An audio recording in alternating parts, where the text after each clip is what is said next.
श्री स्वामी समर्थ. संकष्टी चतुर्थी हा गणेशाला समर्पित दिवस आहे. हा दिवस कृष्ण पक्षाच्या चौथ्या दिवशी येतो. ही चतुर्थी मंगळवारी आली तर तिला अंगारकी संकष्टी चतुर्थी म्हणतात. हिंदू पंचांगानुसार यंदा ज्येष्ठ महिन्यातील कृष्ण पक्षाची ही तिथी 25 जून 2024 रोजी आहे.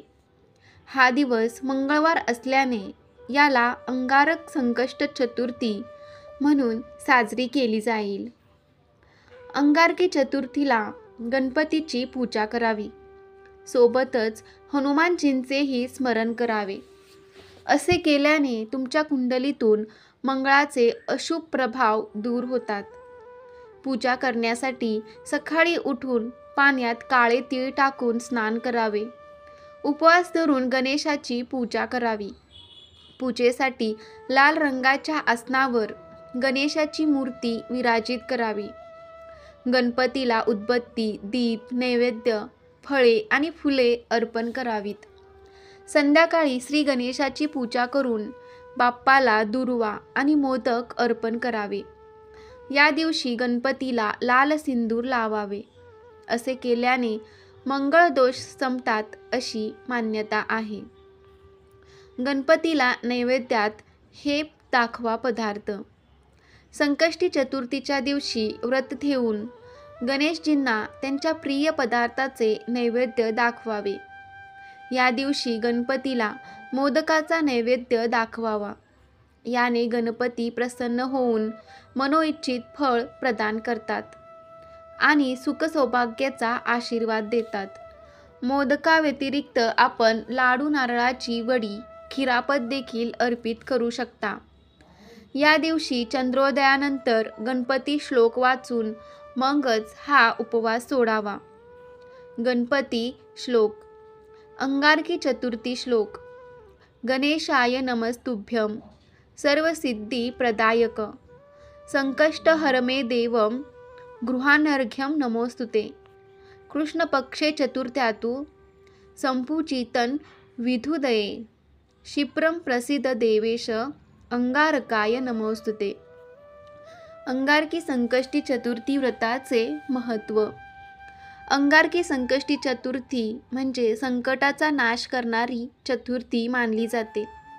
जो खऱ्या मनाने व्रत उपवास करतो आणि विधीप्रमाणे गणपतीची पूजा करतो, श्री गणेश त्याचे संकट दूर करतात, त्याच्या जीवनात मंगल गोष्टी आणतात आणि कार्यात यश मिळवून देतात. गणपतीला विघ्नहर्ता म्हटलं जातं. त्यामुळे आपल्या भक्तांना कोणत्याही संकटात ते एकटे सोडत नाहीत असं मानलं जातं. अंगारकी चतुर्थीमागील एक पौराणिक कथा आहे. गणेश पुराणातील उपासना खंड वेदातील विभागानुसार देवी पृथ्वीने ऋषी भारद्वाज यांचा मुलगा मंगलाला 7 वर्षाची होईपर्यंत वाढवले आणि नंतर मुलाला त्यांच्या वडिलांकडे परत केले. मुलाने त्यांच्या वडिलांकडून वेद आणि पुराण शिकले. त्या मुलाने भगवान गणेशाप्रती प्रचंड भक्ती दाखवली आणि त्याचा आशीर्वाद घेण्यासाठी तपश्चर्या करायची होती. भारद्वाज ऋषींनी त्यांना गणपती मंत्र शिकवला आणि परोपकारी देवाचे ध्यान करण्यासाठी पाठवले. त्याने अनेक वर्ष प्रामाणिकपणे भगवान गणेशाची प्रार्थना केली आणि माघ कृष्ण चतुर्थीला गणेशाने मुलाला त्याचे वैश्विक रूप दाखवून आशीर्वाद दिला. गणेशाने त्या मुलाला सांगितलं की तो कोणत्याही वरदानाची मागणी करू शकतो, कारण तो मुलाची भक्ती पाहून प्रभावित झाला होता.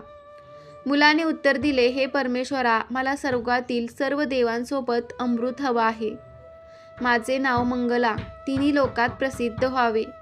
माघ कृष्ण चतुर्थीच्या दिवशी मी तुला पाहिले असल्याने हा दिवस विशेष असावा आणि जे भक्त या दिवशी तुझ्यासाठी उपवास करतात त्यांच्या मनोकामना पूर्ण व्हाव्यात. गणेशाने त्याची इच्छा पूर्ण केली. तेव्हापासून त्याचे नाव अंगारक होईल आणि हा दिवस अंगारक किंवा अंगारकी चतुर्थी म्हणून साजरा केला जाईल असे त्यांनी पुढे सांगितले.